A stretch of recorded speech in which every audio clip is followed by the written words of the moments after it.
Hello, welcome to Reviews You Can Use. Today I will be reviewing the album The Futurist, made by the one and only Robert Downey Jr.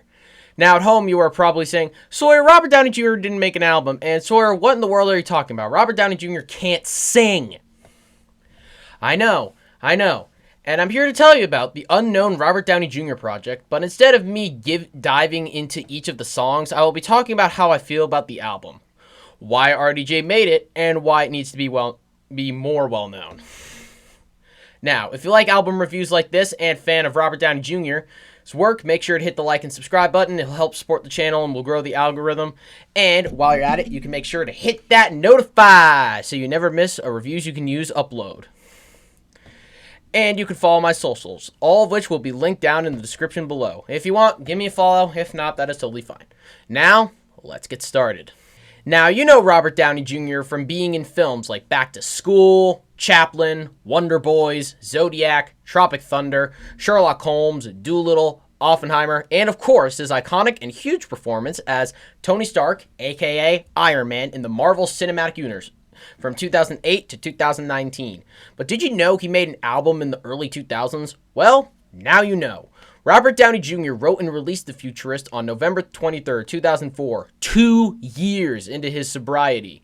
The album received mixed reviews from critics. Downey Jr. said in 2006 that he probably will not do another album as he felt that the energy he put into doing the album was not compensated. He explained that he did not want to spend whatever time he had at home in the studio, but rather with his family. Despite the album not being popular, it did make its way into the media. Downey Jr.'s song Broken played during the credits in Robert Downey Jr.'s film Kiss Kiss Bang Bang in 2005, and in 2016's Marvel film Captain America Civil War, where Hawkeye mockingly refers to Iron Man as the Futurist, which is an Easter egg to the album. For the composition, The Futurist has 8 poor ballads, all written by Robert Downey Jr. himself. He even does 2 covers. Smile, not the Lily Allen one, the one from Charlie Chaplin's 1936 film Modern Times. Please go watch RDJ's Chaplin. The next cover he did was Your Move. And finally, the first half of the song I've Seen All Good People by Yes, not the Yes from Ralph Breaks the Internet. The song Hannah is an allusion to RDJ's 2000 film Wonder Boys, the one where he starred with Michael Douglas and Tobey Maguire. It's like in that film, it's like Hank Pym and Tony Stark fight over who's going to mentor Spider-Man in the MCU. So now you know how the album has been received by the public, what RDJ's album has been used for, and what critics think of it. Now it's time for hear my opinion and talk about Robert Downey Jr.'s album and talent with. What do I think about The Futurist as a whole? Well, as a huge fan of Robert Downey Jr.'s work, I think The Futurist is okay.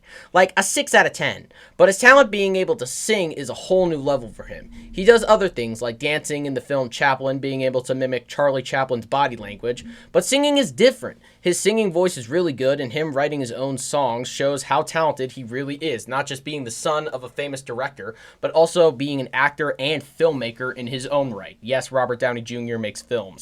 A few of the songs on The Futurist are very well done, and in show, the lyrics on one of my favorite songs is A Man Like Me. That's very well done, actually.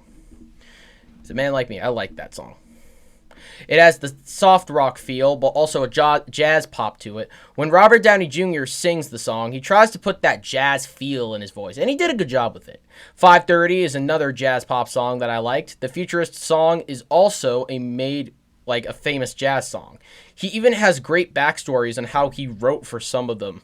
For the song Broken, it goes back to his first marriage with Deborah Falconer, his ex-wife, the one he had Indio Downey with, inspired the song, being a relationship with someone who has miles to go. Robert Downey Jr. has so many past stories that he could make into songwriting, but I respect his choice with not making more music. Now, even though I give this album a 6 out of 10, it deserves a worthy listen to, so please go listen to it. That is all for today on Reviews You Can Use.